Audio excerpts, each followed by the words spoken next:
नमस्कार, आप सभी का बहुत बहुत स्वागत है हेल्थ इंडियन किचन में। आज आपके साथ शेयर कर रहे हैं एक आयुर्वेद की ऐसी औषधि जो कि बहुत ही कमाल की है। अगर आप इसका इस्तेमाल करते हैं तो ये शरीर के लिए संजीवनी बूटी या किसी वरदान से कम नहीं है। आपके शरीर को बहुत सारे फ़ायदे देती है।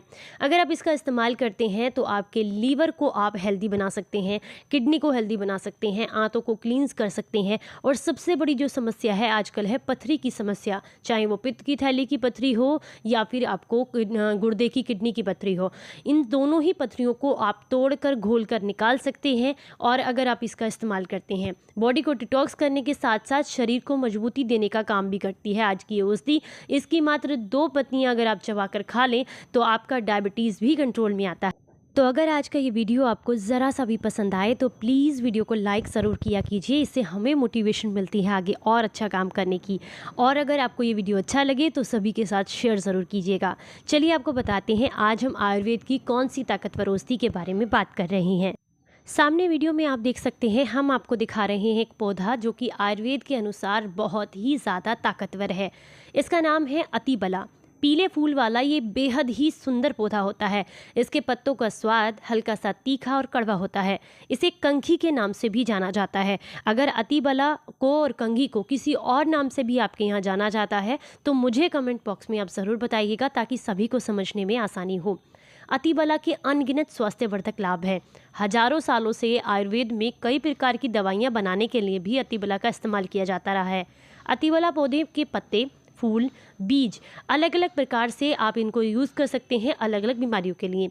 अगर आप इसका घरेलू उपचार के लिए भी इस्तेमाल करना चाहें तो भी कर सकते हैं, क्योंकि ये जो है मार्केट में इसके पत्ते, इसका चूर्ण, इसका रस और इसके बीज बहुत आसानी से आपको किसी भी आयुर्वेदिक स्टोर पर मिल जाते हैं। इस पौधे को आप ध्यान से देखेंगे, इसका जो फूल है वो एक विशेष प्रकार का होता है, इसका बीज भी विशेष प्रकार का है ताकि आप इसकी आसानी से पहचान कर सकें। सबसे पहले बात करते हैं बवासीर के बारे में, जो कि आजकल बहुत ही एक आम समस्या हो गई है और इसका मेन कारण होता है कब्जियत। तो बवासीर के लक्षणों को कम करने में ये काफ़ी मदद करता है, क्योंकि इसमें कुछ ऐसे खास तत्व पाए जाते हैं जो कि कब्जियत को ख़त्म करते हैं, आंतों को साफ़ करते हैं, जिसकी वजह से आप जो है बवासीर से छुटकारा पा सकते हैं, चाहे वो बाती हो या खूनी। इसके बीजों को पीस करके अगर आप जो है दही के साथ 1/4 चम्मच इसका चूर्ण मिला करके आप लेते हैं तो इससे बवासीर में आपको बेहद लाभ मिलता है। अगर आप शुगर को सामान्य करना चाहते हैं, लेवल में लाना चाहते हैं, यानी कि जैसे कि हाई डायबिटीज़ है आपको और उसे कंट्रोल में करना चाहते हैं, तो इसके लिए भी ये बेहद फ़ायदेमंद है, क्योंकि ये शरीर में जाकर के एंटी डायबिटिक कंपाउंड बनाने का काम करता है। इसके पत्तों का अगर आप सेवन करें, 2 से 3 पत्ते या तो चबाकर खा लें या फिर इसका रस निकाल लें 10 ml की मात्रा में, उसका सेवन किया जाए गुनगुने पानी के साथ मिक्स करके सुबह खाली पेट लगातार 3 दिन तक, तो ये आपके शुगर लेवल को भी कंट्रोल करता है।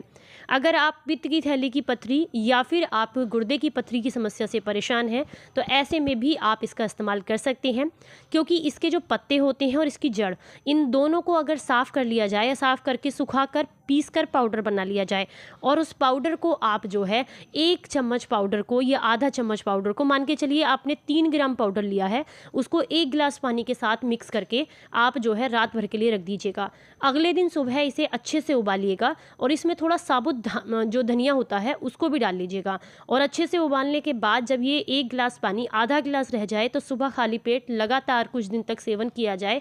तो ऐसा करने से पथरी जो है वो घुलकर निकलने लगती है। और अगर आपको मूत्र संबंधी कोई समस्याएं हैं, उसमें जलन होती है या रुक रुक कर आता है या किडनी से रिलेटेड कोई समस्या है, तो उसमें भी आपको इस काढ़े से काफ़ी लाभ मिलता है। इसे कई जगह पर अलग अलग नाम से पुकारा जाता है, जैसे इसे कंघी, झंपी या फिर नाकोचोनी भी बोला जाता है। आप इसके नाम की लिस्ट यहाँ स्क्रीन पर देख सकते हैं। अगर आप आंखों की कमज़ोर रोशनी से परेशान हैं या फिर आपको रतौंधी की समस्या है, मोतियाबिंद की दिक्कत है, तो ऐसे में इसके पत्तों का काढ़ा बना करके उसको ठंडा करके अगर उससे आंखों को धोया जाए तो ये आपको बेहद लाभ देता है। आंखों में मोतियाबिंद की समस्या को ठीक करने में काफ़ी मदद करता है। दांत के दर्द से परेशान हैं तो ऐसे में इसके पत्तों का काढ़ा बना करके अगर गरारे किया जाए गुनगुना गुनगुना, तो इससे दांत के दर्द में या फिर मसूड़ों की सूजन में भी आपको बेहद लाभ मिलता है। अगर बहुत लंबे समय से आप किसी भी ऐसे रोग से परेशान हैं जैसे कि मूत्र की समस्या है आपको, या रुक कर आता है, या उसमें ब्लड आता है, या फिर आपको किडनी में इन्फेक्शन या सूजन की दिक्कत है, तो ऐसे में भी इसके पत्तों का काढ़ा अगर आप लेते हैं 10 से 20 ml की मात्रा में, तो इससे मूत्राशय की सूजन कम होती है, किडनी की सूजन कम होती है। अगर आप इसका इस्तेमाल करते हैं तो आप बहुत लंबे समय से अगर किसी भी तरह के सफ़ेद दाग की समस्या से परेशान हैं या स्किन डिसीज़ से परेशान हैं, जैसे कि मान लीजिए दांत खाज खुजली होती ही रहती है, तो ऐसे में भी आप इसका इस्तेमाल कर सकते हैं। अतिबला की जो जड़ होती है, इसका चूर्ण लेना होता है आपने 1 से 2 ग्राम की मात्रा में। चंदन लेना होता है, चंदन 1 से 2 ग्राम की मात्रा में। तुवरक तेल चाहिए आपको 2 से 5 ml की मात्रा में। बाकुची, ये बहुत औषधि होती है, आयुर्वेदिक औषधि, ये बीज जैसे होते हैं, ये आपको किसी भी आयुर्वेदिक स्टोर पर मिल जाते हैं। तो इसका तेल चाहिए होता है 2 से 4 ml की मात्रा में। इसे मिलाकर अगर लेप को इसको लगाया जाए सफ़ेद दाग पर या फिर किसी भी तरह की स्किन डिसीज़ पर, तो बहुत जल्दी वो ठीक हो जाती है। अगर आपको बहुत लंबे समय से बुखार है, हड्डियों का बुखार है, या फिर किसी भी तरह का बुखार है, या लीवर में इन्फेक्शन है, या फिर शरीर में खून नहीं बनता है, पीलिया की समस्या है, तो ऐसे में इसकी जड़ का चूर्ण शहद में मिला करके अगर लिया जाए, या फिर इससे 20 या 30 ml की मात्रा में इसके काढ़े का सेवन किया जाए लगातार 1 हफ्ते तक, तो इससे आपको पीलिया की समस्या से छुटकारा मिलता है। शरीर में कहीं पर भी आपको हाथ पैरों में जलन होती है, तो ऐसे में इसके पत्तों को पीस करके इसका लेप बना करके अगर आप लगाते हैं, तो इससे आपको बेहद लाभ मिलता है। हाथ पैरों की जलन शांत होती है। आप चाहें तो इसके पत्तों का काढ़ा बना करके 10 से 20 ml की मात्रा में ले भी सकते हैं। ये भी अंदर से, शरीर के अंदर जो गर्मी है उसको शांत करने का काम करता है, शारीरिक कमजोरी को दूर करने का काम करता है। अगर आप बहुत लंबे समय से किसी भी तरह के बॉडी के इन्फेक्शन से परेशान हैं या ब्लड इन्फेक्शन से परेशान हैं, तो उसमें भी लाभ मिलते हैं। अब आपको बताएं कि किस किस हिस्से का इसका इस्तेमाल किया जा सकता है। तो आप इसके पत्ते का इस्तेमाल कर सकते हैं, इसकी जड़ का इस्तेमाल कर सकते हैं, इसके फूल का इस्तेमाल कर सकते हैं, और इसके बीज का इस्तेमाल भी किया जा सकता है। भारत में लगभग सभी जगह पर जहाँ पर भी गर्मी सर्दी दोनों मौसम होते हैं, ये वहाँ पर बहुत आसानी से आपको सड़क के किनारे खड़ा हुआ मिल जाएगा, या किसी खाली प्लॉट में आपने इसे बहुत आसानी से देखा होगा। अगर आप इसके रस का सेवन करें तो 10 से 20 ml की मात्रा में करें। चूर्ण लेना चाहते हैं, इसका जो चूर्ण होता है वो बहुत आसानी से आयुर्वेदिक स्टोर पर मिल जाता है, तो उसको शहद के साथ मिक्स करके भी लिया जा सकता है, या पानी में भिगो करके उसका काढ़ा बनाकर भी लिया जा सकता है। तो उसे आप 10 से 20 ml की मात्रा में इस्तेमाल कर सकते हैं। और इसके पत्तों को पीस करके अगर चेहरे पर लगाया जाए, तो इससे भी स्किन डिसीज़ जैसे पिगमेंटेशन या फिर मुहासे अगर आपको बहुत ज़्यादा है फेस पर, तो उसमें आपको काफ़ी आराम मिलता है।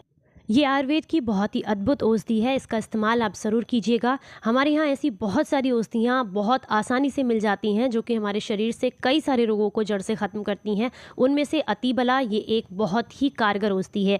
अगर आप इसका इस्तेमाल करते हैं तो अपने एक्सपीरियंस मेरे साथ कमेंट बॉक्स में ज़रूर शेयर कीजिएगा। और ध्यान रखना है, लगातार 1 हफ्ते तक ही इसका सेवन करना है, इससे ज़्यादा मात्रा में ना करें। और जितनी मात्रा में आपको इसका रस और चूर्ण का सेवन करने के लिए बताया गया है, उतनी ही मात्रा में करें। और अगर किसी गंभीर बीमारी से परेशान है तो अपने डॉक्टर की सलाह के साथ करें। प्रेग्नेंट महिलाएं जो हैं उन्हें इसका इस्तेमाल नहीं करना है। और अगर आप पहली बार इसका इस्तेमाल करते हैं और आपको किसी तरह की कोई भी समस्या लगती है, जैसे उल्टी, उबकाई या शरीर में पाचन नहीं हो रहा है इसका, तो ऐसे में आप इसे तुरंत बंद कर दें। वीडियो अच्छा लगा हो तो सभी के साथ शेयर ज़रूर कीजिएगा, ताकि सभी के पास तक ये जानकारी पहुँचे।